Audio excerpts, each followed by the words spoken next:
야고보서 1장 13절에서 18절까지 다 같이 읽겠습니다. 13절에서 18절까지 시작.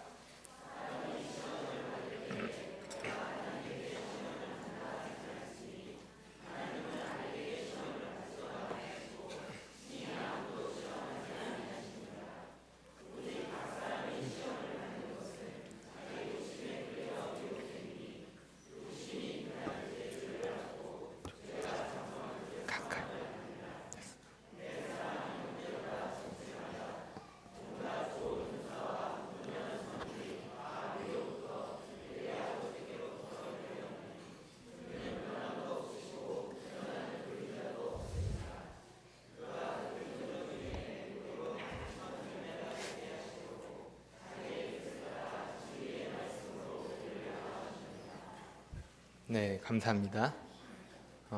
어떤 사람이 다이어트를 결심합니다. 이번에는 반드시 성공하겠다고 주변 사람들에게 알리며 도움을 요청합니다. 그런데 바로 다음 날 그는 출근하면서 도너츠 박스를 들고 오는 겁니다. 직장 동료들이 아니 다이어트를 결심했다면서 바로 어제 그렇게 결심했으면서 이 도너츠 박스가 뭐냐고 묻습니다. 그러자 그는 이 도너츠는 피할 수 없는 선택이었다고 출근길에 있었던 일을 이야기해 줍니다. 차를 타고 도너츠 가게를 지나는데 가게에서 나는 도너츠 냄새가 너무 좋았답니다. 그래서 그래도 다이어트를 하기로 결심했으니까 망설이고 있는데 그 순간 절묘하게 신호가 바뀌더랍니다. 그래서 무언가에 홀린 것처럼 도너츠 가게 주차장으로 들어가게 되었답니다. 그리고 마음속으로 말합니다. 그래, 이왕 이렇게 된 거 주차장에 자리가 있으면 도너츠를 사고 주차장에 자리가 없으면 그냥 나오는 거야. 그래서 그는 주차장을 8번 돌았다고 합니다. 비록 이 이야기는 사소한 예이지만 우리도 비슷한 경험을 할 때가 많습니다. 우리는 다양한 유혹에 노출되어 있고 때로는 그 유혹에 넘어가기도 합니다. 그래서 그 결과를 가지고 어쩔 수 없는 선택이었다고 합리화하기도 하고 정당화하기도 합니다. 여러분은 어떠십니까? 유혹에 대해서 어떻게 대처하고 계십니까? 저는 오늘 본문 말씀을 통해 우리를 죄로 이끄는 유혹을 살펴보고 우리가 이 시험에서, 이 유혹이라는 시험에서 어떻게 승리할 수 있는지 살펴보기를 원합니다. 우리는 이미 2번에 걸친 야고보서 공부를 통해 시험에 대해서 살펴봤습니다. 시험은 하나님께서 우리를 더욱 주님 닮도록 빚으시는 도구이며 시험에 어떻게 반응하느냐가 그 사람의 믿음을 보여주는 증거라는 것을 공부했습니다. 시험은 하나님께서 그분의 뜻을 이루기 위해서 우리에게 허락하시는 좋은 것입니다. 그래서 우리가 시험을 만날 때 온전히 기쁘게 여겨야 하는 겁니다. 그런데 오늘 본문에서 야고보는 시험에 대해서 좀 다른 말을 하고 있습니다.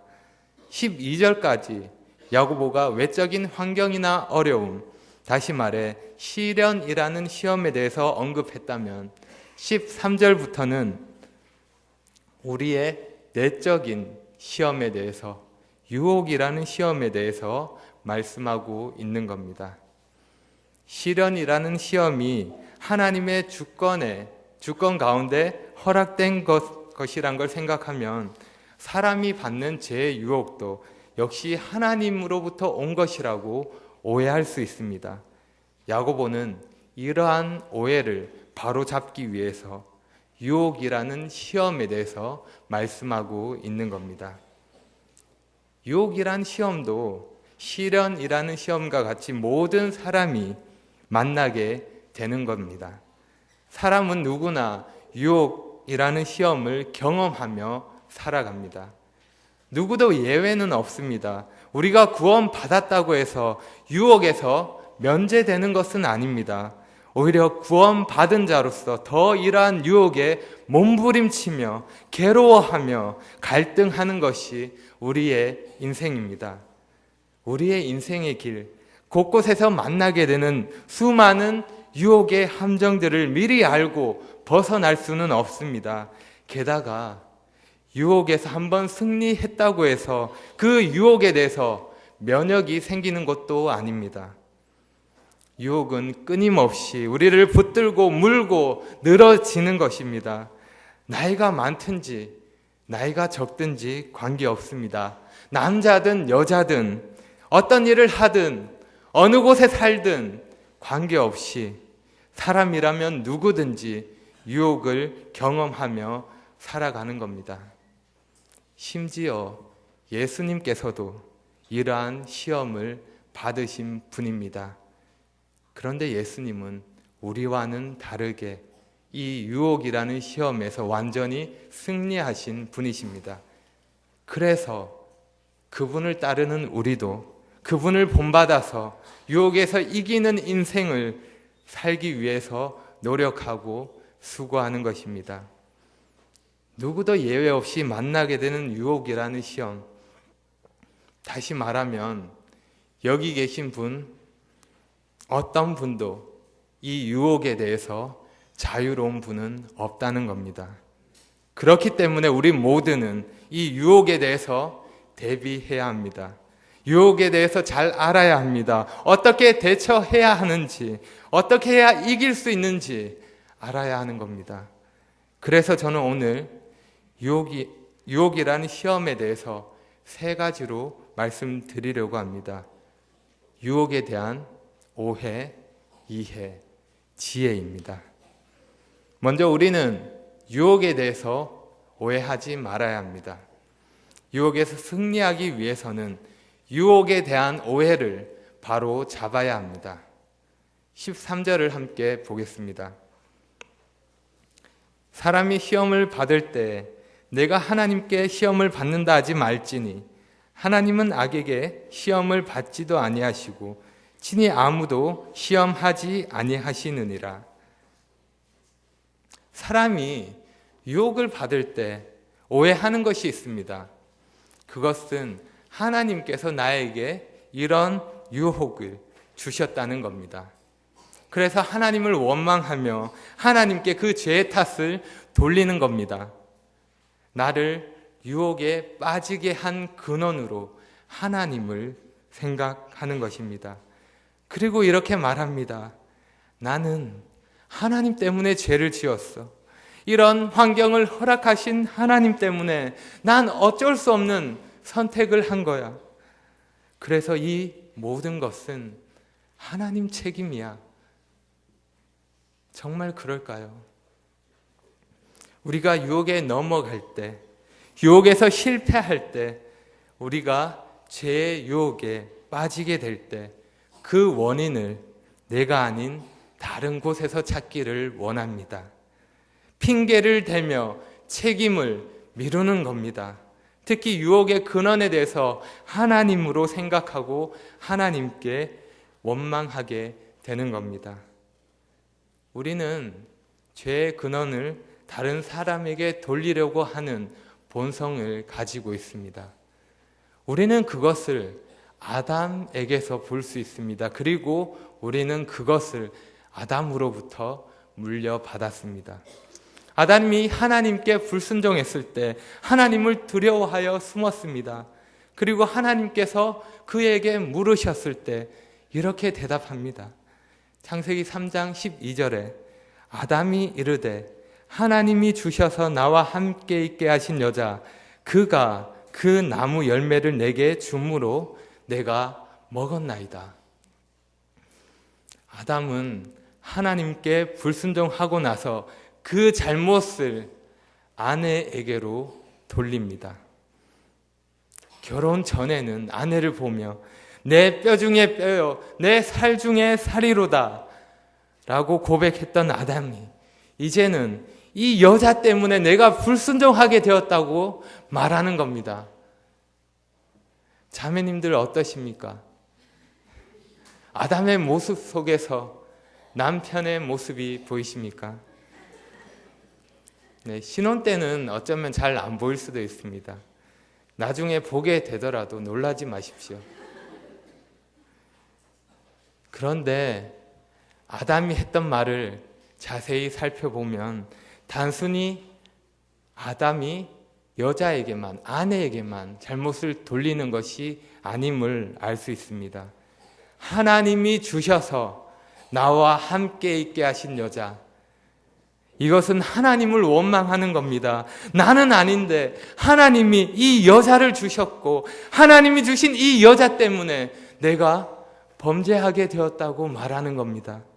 나에게 이런 환경이 주어지지 않았다면, 내가 그 사람을 만나지 않았다면, 하나님께서 그 상황을 허락하지 않으셨다면 문제가 없었을 텐데, 그 장소, 그 시간, 그 상황, 그 사람을 탓하며 결국은 하나님을 원망하는 겁니다.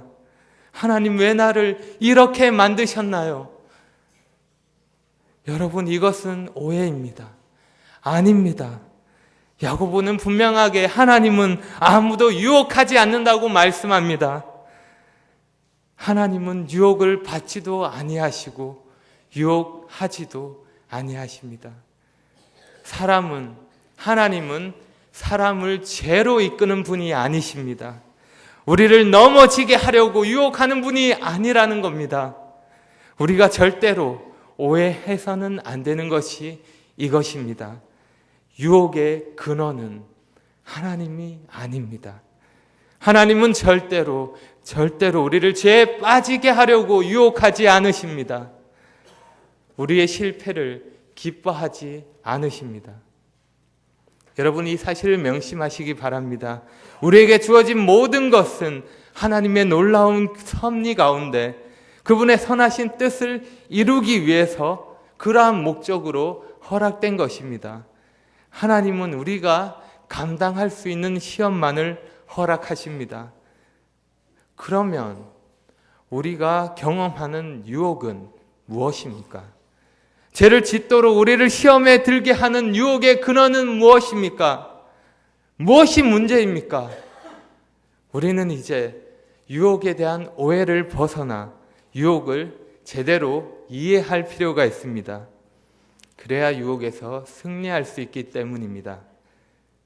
그래서 우리가 다음으로 살펴봐야 할 것은 유혹에 대한 이해입니다. 14절과 15절을 함께 보겠습니다.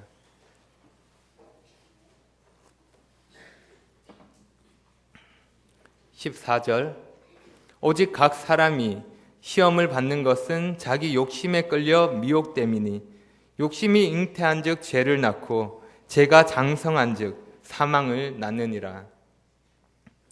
우리가 당하는 유혹은 무엇 때문입니까? 바로 나의 욕심에 끌려 미혹되기 때문입니다. 야고보는 13절에서 하나님은 우리를 유혹하시는 분이 아님을 밝히고 그 유혹의 원인이 어디인지 14절에서 분명히 말씀합니다. 우리에게 오는 시험, 다시 말해 유혹은 자기 욕심으로부터 시작되는 겁니다. 유혹을 바르게 이해하십시오. 유혹의 근원은 하나님이 아닙니다. 유혹이라는 시험은 바깥에서부터 시작되는 것이 아니라 우리 안에서부터 시작되는 겁니다. 문제는 내 안에 있는 겁니다. 야고보는 그것을 우리에게 말하고 있습니다. 본문에서 욕심이라는 단어는 성경에서 긍정적인 의미로 사용되기도 하고 부정적인 의미로도 사용됩니다. 이 번역된 단어의 원래 뜻이 그러합니다. 단어 자체가 부정적인 뜻을 가지고 있는 것은 아닙니다. 사람이라면 누구나 가지고 있는 욕구, 소원을 뜻하는 것입니다. 그런데 문제는 이 욕심에 이끌려서 미혹된다는 것에 있습니다. 여기서 욕심에 끌려 미혹된다는 것은 낚시를 할 때 물고기가 미끼에 끌리는 장면을 말하는 것입니다. 여러분, 낚시의 한 장면을 상상해 보십시오. 물고기가 좋아하는 맛있는 먹이가 앞에 있습니다. 그리고 그것이 자꾸 물고기를 유혹합니다. 처음에는 경계하지만 가까이 가서 냄새를 맡아보니 먹고 싶다는 욕구가 더 커지게 됩니다. 그러다가 한번 건드려 봅니다. 그리고 또 한번 건드려 봅니다. 그리고 이제는 참을 수가 없어서 덥석 물어버립니다. 그 순간 물고기는 낚이게 되는 겁니다. 우리 마음 속에는 이 미끼를 물려고 하는 욕구가 있습니다. 이 욕구가 고개를 들어 통제할 수 없을 만큼 강해지면 호기심이라는 명목으로 수많은 합리화와 그럴듯한 이유를 대며 우리는 유혹이라는 꼬드김에 넘어가게 되는 겁니다. 지금 상황에서 이런 선택은 당연한 거야 라고 말합니다. 다른 사람을 봐봐. 모두 이렇게 하는데 뭘. 이번 한 번만이야. 아무 일도 없을 거야. 보는 사람 없으니까 괜찮아. 그냥 해도 돼. 이런 수많은 속삭임들이 우리의 욕심을 부추깁니다. 그리고 이러한 욕심은 결국 죄를 낳게 되는 것입니다. 욕심이 커지면 죄에 이르게 되고 죄가 자라면 사망을 낳게 됩니다. 이것은 그 사람의 믿음이 어떠한지 드러내는 것입니다. 욕심에 이끌려 죄를 범하는 것이 지속적으로 나타나고 그것이 그 사람의 특징으로 말할 수 있다면 필연적으로 그 사람은 영원한 형벌 가운데 처하게 될 것입니다. 그 사람은 자신의 믿음이 거짓이었다는 것을 뒤늦게 알게 되고 후회하게 될 것입니다. 여러분은 어떠하십니까? 여러분의 믿음은 진짜입니까? 그렇다면 여러분은 자신의 욕심을 어떻게 다루고 계십니까? 그 욕심에 대해서 어떻게 반응하고 계십니까? 여러분의 욕구를 어떻게 절제하며 다스리고 계십니까? 그냥 아무렇지도 않게 자신의 욕심대로 행동하고 습관적인 죄로 이어진다면 여러분은 스스로의 구원을 돌아보셔야 할 것입니다. 스스로를 돌아보십시오. 그리고 욕심의 결과를 보십시오. 죄의 결과를 보십시오. 그 결과는 너무도 분명합니다. 사망입니다.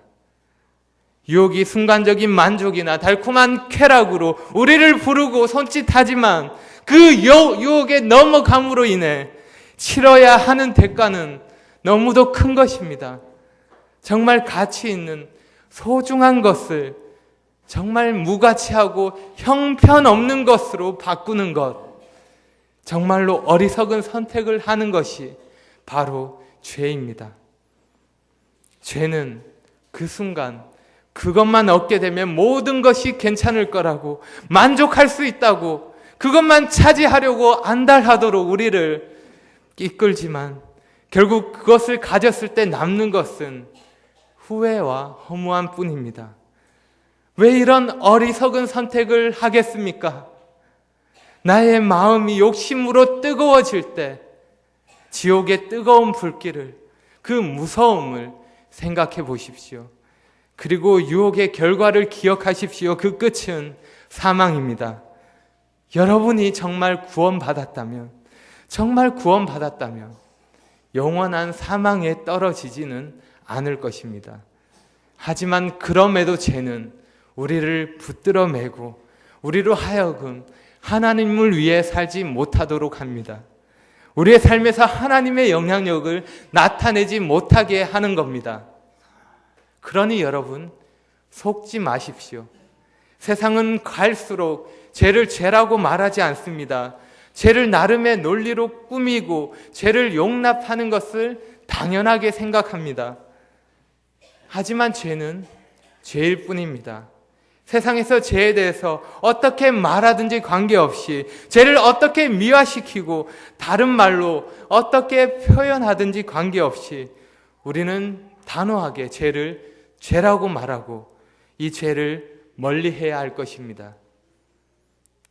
세상에서 죄를 아무리 아름답게 포장하고 죄를 다른 이름으로 부른다 해도 하나님 보시기에 그것은 너무나도 더럽고 추악한 죄입니다. 여러분, 썩어서 지독한 냄새가 나고 보기만 해도 역겨워서 구토가 나오는 더러운 쓰레기를 정말 예쁘게 정성을 다해 아름답게 포장한다면 어떨까요? 누군가가 그것을 여러분에게 선물로 준다면 받으시겠습니까? 정말 멋진 명품 포장으로 한다면 어떻겠습니까? 그러면 받으시겠습니까? 받아서 페브리즈 좀 뿌리면 되지 않을까요? 명품 포장인데요. 그래도 싫으십니까? 네, 아무리 겉을 아름답게 꾸민다 해도 달라지지 않습니다. 죄는 죄입니다. 죄는 하나님이 미워하시는 겁니다. 죄는 하나님을 대적하는 겁니다. 그러니 여러분, 유혹을 가볍게 여기지 마십시오. 죄를 쉽게 생각하지 마십시오. 여러분이 쉽게 생각하고 여러분이 쉽게 말하고 여러분이 쉽게 행동하는 그 죄로 인해, 그 죄 때문에 우리 주님께서 비참하게 죽으셔야만 했습니다. 그 죄 때문에 우리 예수님께서 십자가에 달리셔야만 했습니다. 죄를 절대 가볍게 여기지 마시기 바랍니다. 유혹을 쉽게 생각하지 마시기 바랍니다. 사탄은 여러분 앞에 여러분이 좋아하는 미끼를 던지며 여러분을 유혹합니다. 만약 여러분이 경계하지 않는다면 내 욕심이 미끼를 보고 미혹되어 그 미끼를 덥석 물어버리게 될 것입니다. 그러면 여러분은 죄를 선택하게 될 것이고 말 그대로 낚이게 되는 것입니다.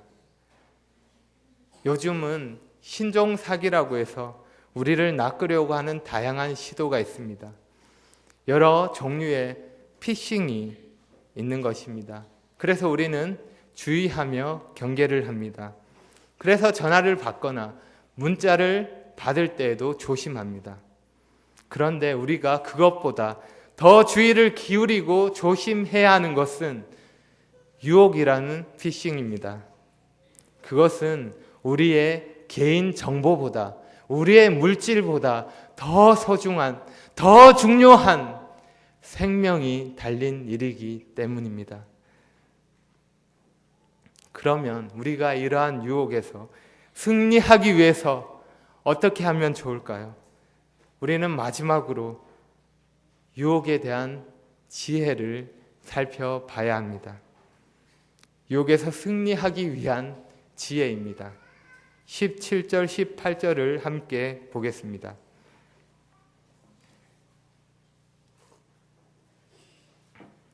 17절, 온갖 좋은 은사와 온전한 선물이 다 위로부터 빛들의 아버지께로부터 내려오나니 그는 변함도 없으시고 회전하는 그림자도 없으시니라. 그가 피조물 중에 우리로 한 첫 열매가 되게 하시려고 자기의 뜻을 따라 진리의 말씀으로 우리를 낳으셨느니라. 우리가 유혹에서 승리하기 위한 비결은 단순합니다. 그것은 하나님께 집중하는 겁니다. 승리하기 위해서는 하나님께 집중해야 합니다. 하나님이 어떤 분이신지, 그리고 하나님께서 어떤 일을 하셨는지 그것을 기억하고 그것에 우리의 확신을 두는 것입니다. 그렇지 않으면 우리는 쉽게 속아 넘어가게 되고 의심에 빠지게 되는 겁니다. 하지만 우리가 하나님께 집중한다면 유혹에서 승리할 수 있습니다. 먼저 하나님은 어떤 분이십니까? 하나님은 창조주이십니다. 빛들의 아버지로 표현되는 하나님은 우주 만물을 창조하신 분이십니다. 그분은 피조물과 같지 아니하십니다.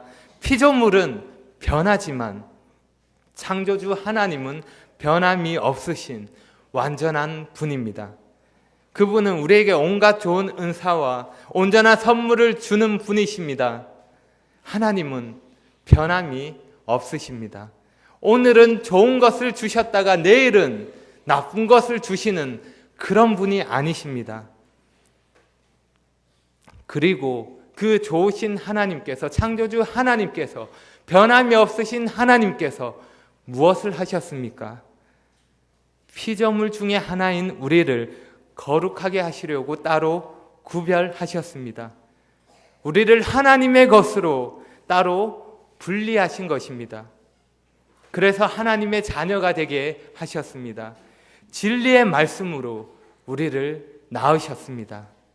이를 위해 말씀이신 예수님께서 우리에게 생명 주시기 위해서 친히 이 땅에 오셨습니다. 그분의 생명이, 그분의 온전한 희생이 우리의 생명이 되었고 우리는 생명 있는 자가 되었습니다. 사망에서 생명으로 옮겨진 것입니다. 영원히 멸망당할 우리의 운명이 영원한 생명 가운데 살 수 있게 된 것입니다. 하나님께서 그 일을 하셨습니다. 그러니 여러분 속지 마십시오. 절대로 오해하지 마십시오. 의심하지 마십시오. 하나님은 우리에게 좋은 것을 주시는 분이십니다. 하나님은 참으로 선하시고 좋으신 분이십니다. 항상 우리에게 좋은 것 주시는 분이십니다.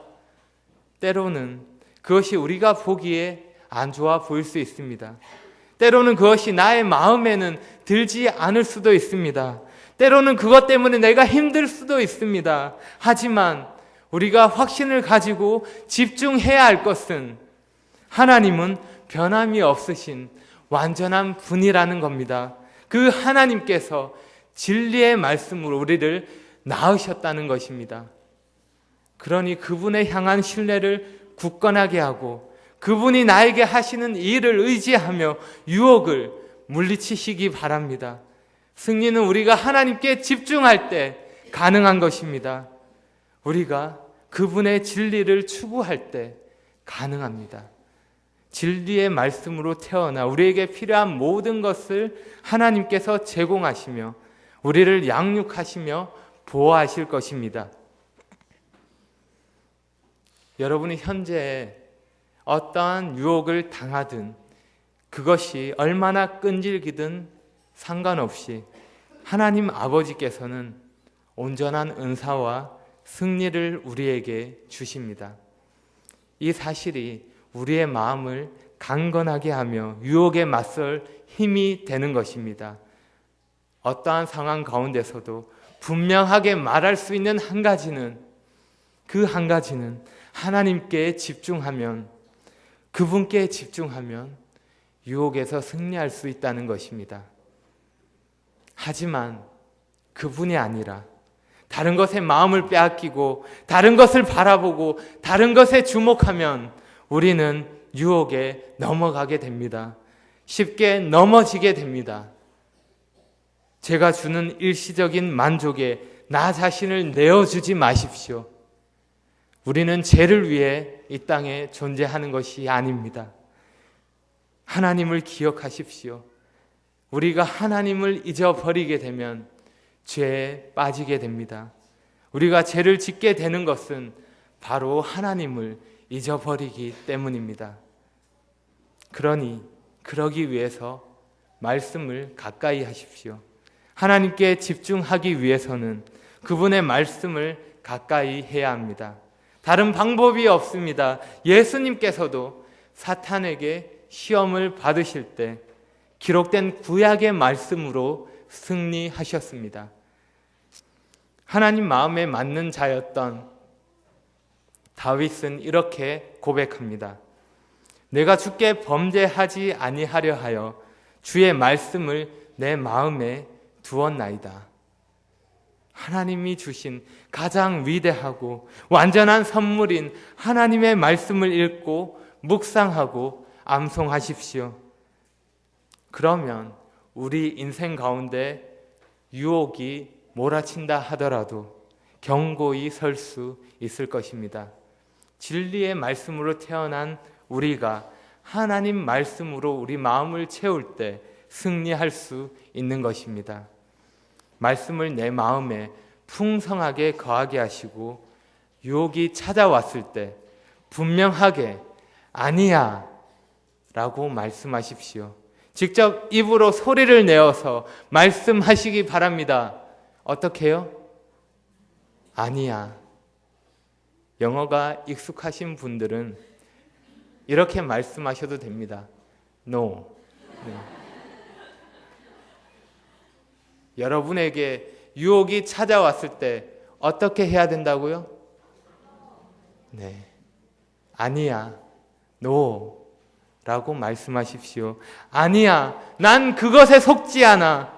난 정말 가치 있는 것을 포기하지 않을 거야.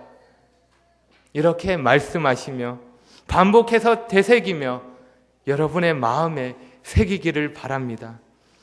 유혹의 그 순간에도 우리 하나님을 잊지 마시기 바랍니다.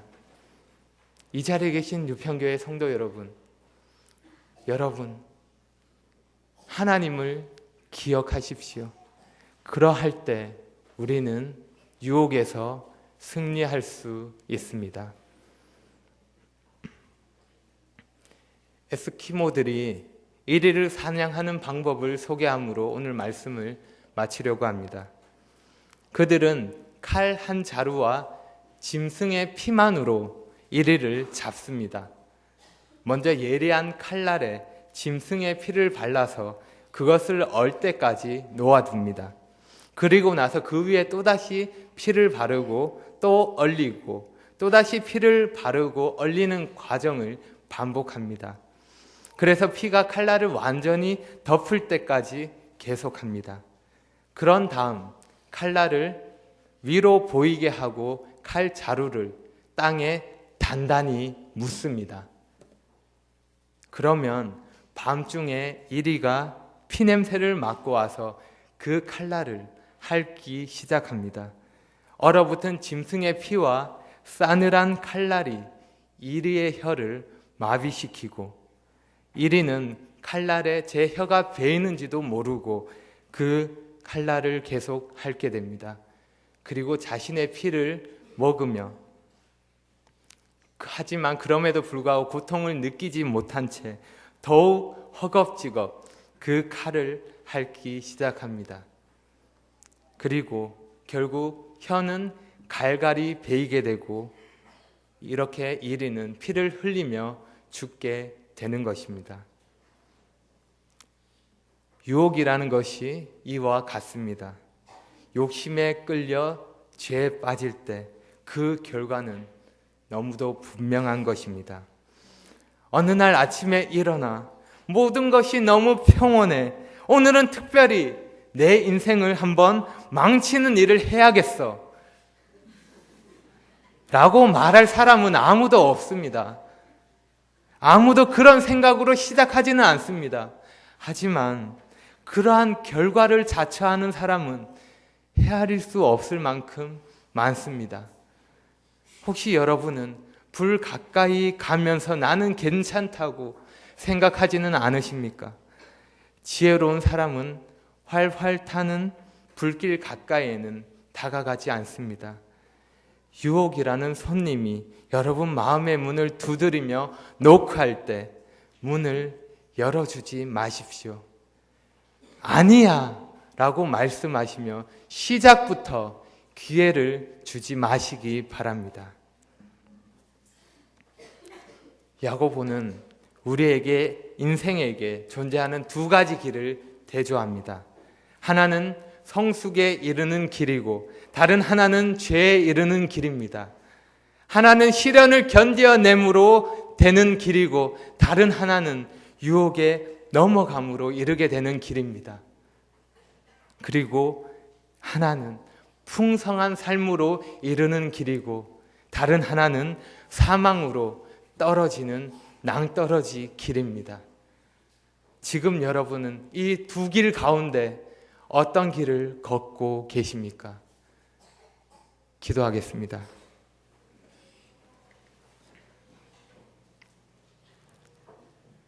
아버지 하나님 감사합니다. 하나님께서 은혜로 저희를 택해 주시고 하나님의 자녀로 살아가게 하심을 감사합니다. 저희가 이 땅에 살아갈 때 만나게 되는 여러 가지 어려움들이 있습니다. 하지만 그 어려움 속에서도 저희가 고백하는 것은 하나님은 변함이 없으신 분이라는 사실입니다.